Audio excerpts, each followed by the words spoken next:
নমস্কাৰ প্ৰিয় দৰ্শক, মই অংকুৰে আপোনালোক সকলোকে প্ৰথমতে স্বাগতম জনাইছো আৰু আজি আপোনালোকক এটা থলুৱা খাদ্যৰ ৰেচিপি দেখাব বিচাৰিছো। মোৰ হৈতে কাষত আছে এগৰাকী বাইদেউ, তেখেতৰ পৰিচয় আপোনালোকক জনাম। প্ৰথমতে আপোনালোকক জনাব বিচাৰিছো তেওঁলোকৰ ছাদত খুব সুন্দৰকৈ জৈৱিকভাৱে বিভিন্ন শাক কৰিছে। ইয়াৰ পৰা তেওঁ শাক বুটলি পেলাই পাকঘৰ লৈ যাব, তাৰ পাছতে তাতে ৰেচিপিটো তেওঁ দেখুৱাব। প্ৰথমতে আপোনাক আজিৰ অনুষ্ঠানলৈ স্বাগতম জনাইছো। আৰু আজি আপুনি কি দেখাব? আজি মই দেখাব খুজিছোঁ আমাৰ অসমৰ থলুৱা ৰেচিপি এটা, যাৰ নাম হৈছে আপোনাৰ ভেদাইলতা আৰু নৰসিংহ দি পেলাই কাৱৈ মাছৰ ৰেচিপি। সকলোৱে জানে, তথাপিও আজি মই আপোনালোকক দেখুৱাব খুজিছোঁ। হয়, নিশ্চয়। এতিয়া ভেদাইলতা ইয়াৰ পৰা ছিঙি পেলাই লৈ যাম আপোনালোকৰ। ঠিক আছে, এতিয়া আমি ভেদাইলতা তুলিম।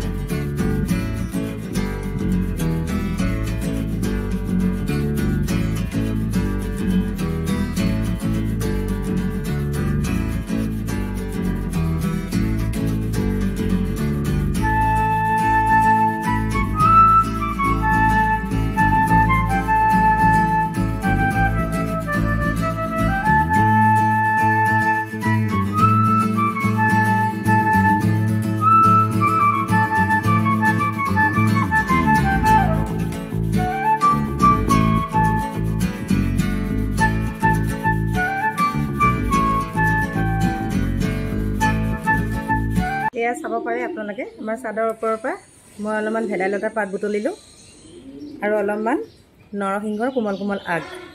তাৰ লগতে আৰু এটা অন্য ৰেচিপিৰ কাৰণে মই অলপমান মৰিচা, যিহেতু ডাঙৰ হৈছে, মৰিচা কেইডালমানো ছিঙি লৈছোঁ। মৰিচাত দিবৰ কাৰণে কেইটামান সৰু সৰু কণ বিলাহী আৰু কেইটামান ঘৰৰে জলকীয়া। ইয়াৰ পিছত আপোনালোকে চাব পাৰিব মই কিনো বনাওঁ, আপোনালোকে চাব পাৰিব। তেতিয়াহ'লে আমি এতিয়া পাকঘৰলৈ যাম। নিশ্চয়, পাকঘৰলৈ বোলা। ভেদাইলতা পাতখিনি অলপমান চফা কৰি ল'ম, ধুই লওঁ।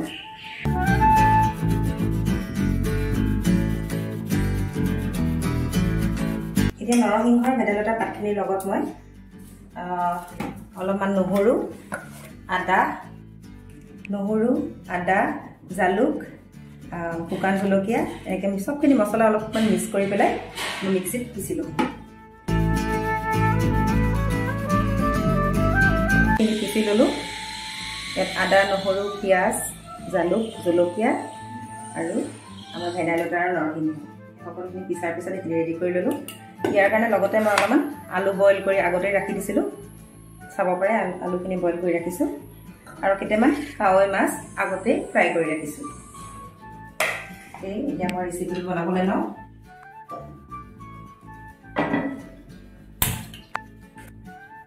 কেৰাহীখন অলপমান গৰম হৈছে, ইয়াতে মই অলপমান তেল দিম। এতিয়া আপোনালোকে নিজৰ আন্দাজৰ মতে অলপমান তেল দি ল'ব। মই 4 চামুচমান তেল দিছোঁ। আমি ৰেচিপিটো বনাই থকাৰ মাজতে আপোনাৰ লগত কথা পাতি যাম। আপুনি ৰান্ধি নিশ্চয় খুব ভাল পায়। কেতিয়াৰ পৰা আপুনি ৰন্ধা বঢ়া শিকিছে? ৰন্ধা মানে খায়ো ভাল পাওঁ যে, সেইকাৰণে ৰান্ধিও ভাল পাওঁ। আৰু ল'ৰা ছোৱালীকেইটাই চবেই ভাল পায় আৰু মই কিবা এটা বনালে কৈ থাকে, মা এইটো বনাবা, মা সেইটো বনাবা। সেইকাৰণে আৰু মই চেষ্টা কৰোঁ সিহঁতক আমাৰ থলুৱা জুতিবিলাক দিবৰ কাৰণে, কাৰণ আজিকালি যিহেতু চবেই পাহৰিয়ে গৈছে, পিজ্জা, ম'ম' এইবিলাকৰ যুগ আহি গৈছে। ভেদাইলতা, নৰসিংহ চিনিয়ে নোপোৱা হৈছে ল'ৰা ছোৱালীয়ে। মই সেইকাৰণে ওপৰত ৰুইয়ে লৈছোঁ যাতে খুৱাব পাৰোঁ বাচ্চাকেইটাক। ট্ৰাই কৰোঁ আৰু সিহঁতকো থলুৱা জুতি দিবৰ কাৰণে। হয়, এইখিনিতে আপোনাৰ পৰিচয়টো দৰ্শকসকলক জনাব বিচাৰিম। মোৰ নাম, নমস্কাৰ, মোৰ নাম হৈছে পাৰিজাত লহকৰ। মই এনেই পেছাগতভাৱে এজনী য়োগা শিক্ষক। মোৰ এটা য়োগা চেণ্টাৰ আছে, যাৰ নাম হৈছে সিদ্ধি য়োগা চেণ্টাৰ। এইটো শিলপুখুৰীত অৱস্থিত হৈ আছে। য়োগাৰ লগত মই 8 বছৰ মানে হ'ল জড়িত হৈ থকা। তাৰ লগতে মোৰ এখন নাৰ্চাৰীও আছে, সিদ্ধি গ্ৰীণ নাৰ্চাৰী বুলি কয়। মই মানে ভাল পোৱাত বহুত বস্তুৱে ভাল পাওঁ, ফুলৰ কাম কৰিও ভাল পাওঁ, য়োগাৰ লগত ৰিলেটেডো মানে বহুতখিনি হৈ আছে এতিয়ালৈকে। আৰু তাৰ লগতে ৰান্ধি ভাল পায়। এতিয়া তেল নিশ্চয় গৰম হৈছে। এতিয়া কি দিব ইয়াতে? এতিয়া ইয়াত অলপমান পাঁচফোৰণ দিম, অলপমান তেজপাত দিলোঁ,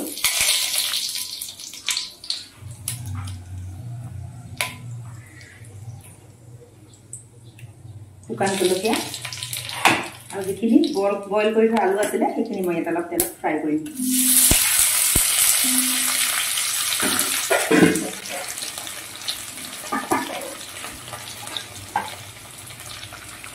সেইখিনি ভজা হোৱালৈকে মই আদা নহৰুখিনি অকণমান থেতেলিয়াই লওঁ। আলুখিনি যেহেতু ভাজি আছোঁ তাৰ আগতে মই অকণমান আদা নহৰু কেইটামান গোটা জালুক দি পেলাই অকণমান থেতেলিয়াই দিছোঁ।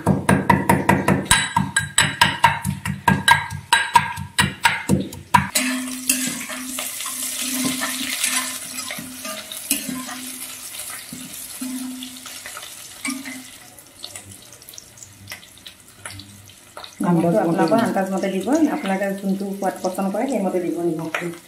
লগতে অলপমান হালধি,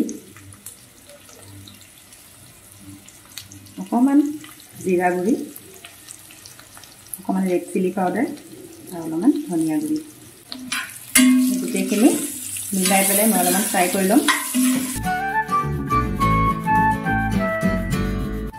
ফ্ৰাই হ'ব আৰম্ভ হৈছে। এতিয়া মই ইয়াতে আমাৰ যিটো ভেদাইলতাৰ নৰসিংহ পেষ্ট বনাই থোৱা আছিলে সেইখিনি মই ইয়াত লাহেকৈ দি দিম।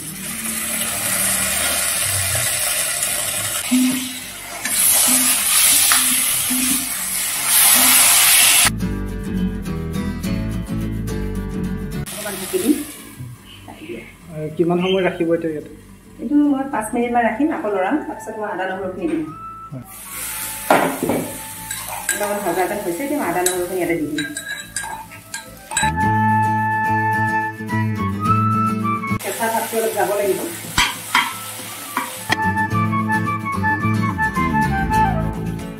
ইয়াত দিবৰ কাৰণে অলপ গৰম পানী কৰি লৈছোঁ। গৰম পানী দিলে আঞ্জাখনৰ সোৱাদটো বেছি ভাল হ'ব।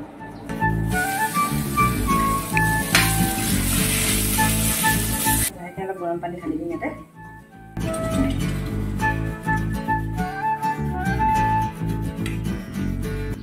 অলপমান উতল আহিলে মই মাছকেইটা দিম শেষত। কিমান দূৰ আগবাঢ়িছে? বহুতখিনি। এতিয়া আমি মাছ দিব পৰা হৈ গ'ল। এতিয়া মাছখিনি লাহে লাহে দিম দেই। কাৱৈ মাছ আগতে ভাজি থৈছিলোঁ।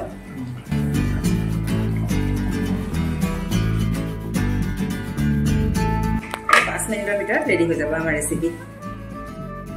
আমাৰ ভেদাইলতা নৰসিংহ মাছৰ আঞ্জা ৰেডি হৈ গ'ল। চাব পাৰা কালাৰটো খুব ধুনীয়া হৈছে। একদম থলুৱা খাদ্য। একদম থলুৱা খাদ্য।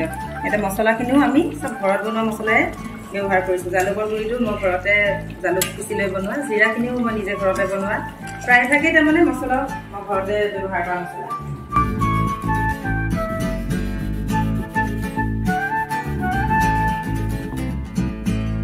আমাৰ নৰসিংহ, ভেদাইলতা আৰু কাৱৈ মাছৰ ৰেচিপি ৰেডি হৈ গ'ল।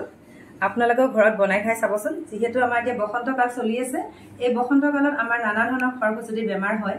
গতিকে এইবিলাকৰ পৰা পৰিত্ৰাণ পাবৰ কাৰণে আমি যিমান পাৰোঁ আমাৰ যিবিলাক থলুৱা বস্তু সেইবিলাক খাদ্য আমি গ্ৰহণ কৰিব লাগে।